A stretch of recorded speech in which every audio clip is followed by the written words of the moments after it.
हम सबके ऊपर, and I didn't want to address it at first. मुझे लगा कि यार ठीक है, it is just one of those things जो होती रहती हैं, but and I that is why I didn't react initially. But एक दिन हो गया है इस बात को, और जैसे रिएक्शंस आए हैं सिटी फैंस के और जिस तरह की आउटरीच फील हो रही है सिटी फैंस को, I think it needed to be addressed. और ये इसलिए भी ज़रूरी है क्योंकि अगर यार आप सिटी सपोर्टर हो या आप रॉड्री को पसंद करते हो, तो it is important to speak about this, because बहुत सारी ऐसी चीज़ें हैं जो मुझे लगता है रॉड्री ने गलत करी हैं. मैं सीधी सीधी बताता हूँ, the problem here is not the interview पर से. आई think the problem here is the timing of the interview. अब देखिए, दो पर्सपेक्टिव हैं इन चीज़ों के. एक है फैंस पर्सपेक्टिव, एक है प्लेयर्स पर्सपेक्टिव. और मैं चाहता हूँ कि हम होलिस्टिकली दोनों चीज़ों के बारे में बात करें, बिकॉज एक साइडेड का आर्ग्यूमेंट इज नेवर लाइक से इट नेवर मेक सेंस. तो मैं दोनों साइड की स्टोरी समझाने की कोशिश करता हूँ. रॉड्री एक सुप्रीम एथलीट है जो कि अपनी peak of the power hit कर चुका है. अनफॉर्चुनेटली उसको एक इंजरी होती है 2 साल पहले, और उसे उसकी लाइफ के 1.5 साल वो छीन ले जाती है.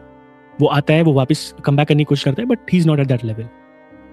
उसका जो एज है, he knows that he might only be able to play football at the top level for let's say 3, 4, 5 years maximum. So अगर आप देखो तो 29 का है, तो 30 में ही his contract expires. तो उसके पास सिर्फ और 4-5 साल बचे हैं, वो भी if he's lucky. In such situations, every player would want to be in a position to get the best out of the opportunities that they have. और इसमें कोई गलत बात नहीं है. सारे प्लेयर्स करते हैं, सारे प्लेयर्स लेवरेज करना चाहते हैं, अपनी पोजीशन स्ट्रांग होल्ड करना चाहते हैं क्लब को, in order for them to have the best possible deal. और इसमें कोई भी प्रॉब्लम नहीं है. बहुत सारे प्लेयरों ने किया है और बहुत सारे प्लेयर आगे भी जाके करेंगे, कोई इशू नहीं है. और कभी एक और सिचुएशन ये है कि कभी कभी बात सिर्फ पैसे की नहीं होती है. I think you also want to go to the best of the clubs. You also want to play for those iconic stadiums, those iconic crowds. और आप अपनी लाइफ टाइम में एक बार ये बोलना चाहते हो कि यार I played at so and so stadium, I played with that team, I played with this team. तो हर एक प्लेयर की अपनी जर्नी है और everybody is free to choose their path as to where they want to go and how they want to go. And मुझे कोई problem नहीं है इसमें जब रॉड्री ने ये बोला. बट जो एक चीज़ बड़ी बैफलिंग है, बड़ी कंफ्यूजिंग है और काफ़ी अनोइंग भी है इस इंटरव्यू के बारे में, वो है इसकी टाइमिंग. और यहीं पर है फैंस पर्सपेक्टिव. सो बेसिकली कहानी इतनी सी है कि रॉड्री भाई साहब जाते हैं स्पेन. वहाँ किसी रेडियो स्टेशन या पता नहीं कहाँ पर वो एक इंटरव्यू देते हैं, जहाँ पर उनसे एक सवाल पूछा जाता है, whether you would want to come to La Liga. Rodri भाई साहब बोलते हैं, जी बिल्कुल, why not, I follow the league and I keep an eye on the La Liga and stuff like that, which is fair and it's good. You are Spanish player, you should know your national leagues में क्या चल रही है. There is no problem in that. then the other person is कि if you want to come back, मतलब will you ever play for Real Madrid, something like that, because you have played Atletico Madrid. So वो basically बोलते हैं, just because I've played at Atletico Madrid does not mean that I cannot play for Real Madrid. When Real Madrid comes calling, the biggest club comes calling, you can't refuse. This is where I need to stop, or this is where perspective is very important. As a City fan, I don't care if what people other than City fan base thinks of this situation, but for City fans it's really important. This interview has rubbed me in the wrong way, and I'll tell you why.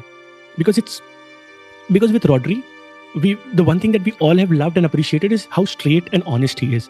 वो जब भी interviews देता है वो सीधे सीधे बात करता है, फिर चाहे वो किसी क्लब की मेंटालिटी के बारे में बात करने की हो, चाहे अपने खुद के प्लेयर्स के बारे में बोलने की कि they are not good enough, चाहे रेफरी के बारे में ऐसा बोलना कि referee decisions have cost us so and so, because that is what he feels. और बड़ा ही ऑनेस्टली है वो बोलता रहता था. इस दुनिया में जहाँ पर everything is so tutored, so media trend, ये एक ऐसा बंदा है जो उसके मन में आता है वो यही बोलता था. And I think all of city fans appreciated the fact, but there's a very thin line in being straight and honest and being reckless and careless at the same time, and I feel this has crossed the line for me. और मैं आपको बताता हूँ क्यों. So आपको Spain जाना है आप जाओ, आपको मून जाना है आप जाओ, आपको जो करना है करो, there's no problem. But when you choose a platform and name a club, the likes of Real Madrid that is, and say when the biggest club comes calling, you can't refuse, whilst you are under contract with a club who is still fighting for silverware, and you still have 1 year left in your contract, I think that was careless, in my opinion. A lack of better word, I think that hurt a lot of City fans, because you knew exactly how that was going to be panned out. You knew exactly how the media is going to pick it up, and this is where the line must be drawn. I think it is not about him leaving. मैं आपको सीधी सी बात बता रहा हूँ, ये कोई सार grep नहीं है कि रॉड्री ने ऐसा बोल दिया और हम लोग चिढ़ गए. नहीं, it's not about him leaving. Unfortunately, football doesn't work like that anymore in 21st century. In 2026, there is no loyalty per se. कोई दूसरा क्लब आएगा, आपके प्लेयर को पसंद करेगा, आपका प्लेयर को जाना होगा, वो जाएगा. I think I don't care, अगर उसको जाना है तो वो जा सकता है. I think the problem with this is कि जिस तरह से इसने ये हरकत करी है, which is unacceptable in my opinion as a fan, it is unforgiving. And the most damaging part about this particular interview is the way I'm going to see Rodri now. I mean, वो चाहे रहे चाहे ना रहे, मैं कभी उस Rodri को उस तरह से नहीं देख पाऊंगा जितनी प्यार जितनी मोहब्बत से मैं उसे पहले देखता था. एंड मैं आपको बताता हूँ कि इसमें दिक्कत क्या किया इसने. तो you want to go, you go. There is going to be some other player who is going to come through the rank. Maybe he is there in the club. Maybe we'll buy some other player, because that is how football works. एक player आता है, दूसरा player जाता है, cycle खत्म होती है, दूसरी साइकिल चालू होती है, मैनेजर्स आते हैं, मैनेजर्स जाते हैं, फैंस यहीं रहते हैं, क्लब वहीं रहता है. तो इट इज नॉट कि रॉड्री चला जाएगा तो क्लब खत्म हो जाएगा, या रॉड्री ने ऐसा कैसे बोल दिया. नहीं.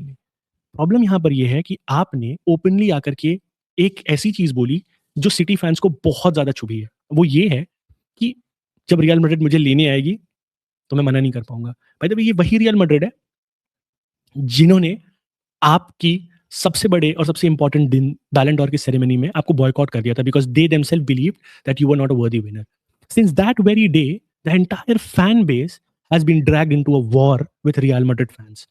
हम लोग हर दिन ऑनलाइन लड़ाई करते हैं, हर दिन गाली खाते हैं, हर दिन ट्रोलिंग होती है, पता नहीं कितने सारे एक्यूजेशन सुनते हैं. क्यों? बिकॉज वो आप पे अटैक हो रहा होता है. Because it is not only yours Ballon d'Or, it was ours as well. It was the first Ballon d'Or that we as City fans enjoyed, seeing one of our players go into that field. It was not about you. You were there in crutches, and City fan base carried you there. They helped you. The way they celebrated you, the way they showed Vinny why they love you so much by bringing on those banners. It's unforgiving what you have done. There's no denying the fact that you could have handled it better. तो यहाँ अगर मुझे ये ना बताना कि अरे वो तो प्लेयर है, उसको तो जाना है, अरे वो जाना है, जिसको जाए कोई फर्क नहीं पड़ता, बट तरीके होते हैं जाने के. इस क्लब में आपसे भी बड़े बड़े प्लेयर्स आके गए. अनफॉर्चुनेटली आपको ये बात शायद समझ नहीं आई. हमारे क्लब में डेविड सिल्वा, केविन डी ब्रुयने जैसे प्लेयर्स रहते हैं जिनके कोई एजेंट ही नहीं थे. बाय द वे, वो 10-10 साल यहाँ रह के गए बिना किसी एजेंट के. उन्होंने खुद नेगोशिएट की अपनी सैलरी, उन्होंने खुद नेगोशिएट किया अपने पर्क्स. एक प्लेयर मुझे बता दो जिसने सिटी को यहाँ छोड़ा हो, या जो सिटी फुटबॉल ग्रुप से एसोसिएटेड हो, उसने कभी किसी मैनेजमेंट के बारे में या किसी क्लब के किसी एग्जीक्यूटिव मेंबर के बारे में कुछ बकवास बोला हो, या कुछ ऐसा किया हो कि इन्होंने मुझे अच्छे से ट्रीट नहीं किया, या इन्होंने मेरे को ये नहीं दिया, इन्होंने मुझे वो नहीं दिया. ठीक है, देयर आर प्लेयर्स जिनको शायद ग्वार्डियोला की मेथोडोलॉजीज नहीं पसंद थी, and it's okay. Not everybody is meant to play the way Guardiola wants to play. Not everybody is going to be satisfied with by the way you play football, and it's okay.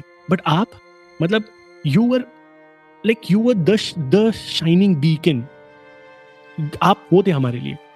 आपकी significance इतनी important है कि जब आप हमारे club के लिए खेलते हो तो हमारा विन परसेंटेज 76% होता है, और जब आप नहीं खेलते हो it narrows down to 50%. Drastic 20% का फॉल होता है. So we always treated you like that. We always treated you as if you are the most important player in our club. You have given us so many beautiful moments, and I'm not going to take anything away from you. I'm never going to hate on you. I'm never going to despise the fact that we fought for you. We were there. We loved you.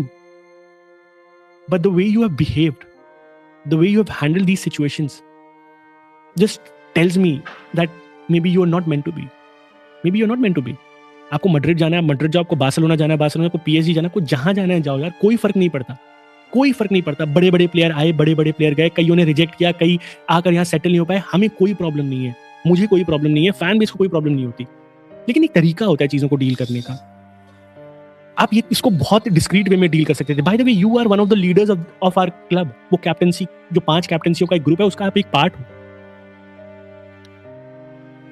Did you see the amount of trolling that we received from the same fan base just because we were standing for you, because we believed that you deserved that Ballon d'Or? The way Vinny taunted our fans, do you think we deserve it? And for what? Because we stood by you. And what do? You stab us in our backs. Could have handled it 100%. You could have handled it better. There are ways to handle it. If you want a contract, by the way, for people who don't know, there is a contract lying for Rodri. बंदा sign ही नहीं कर रहा है. इसका मतलब simple है that you're greedy, you wanted more, and there's no problem with that. I don't expect you to be the periphery of a moral compass. I don't care. I don't even care कि तुमको कितने पैसे मिलते हैं या कितने मिलने चाहिए. मुझे कुछ फर्क नहीं पड़ता.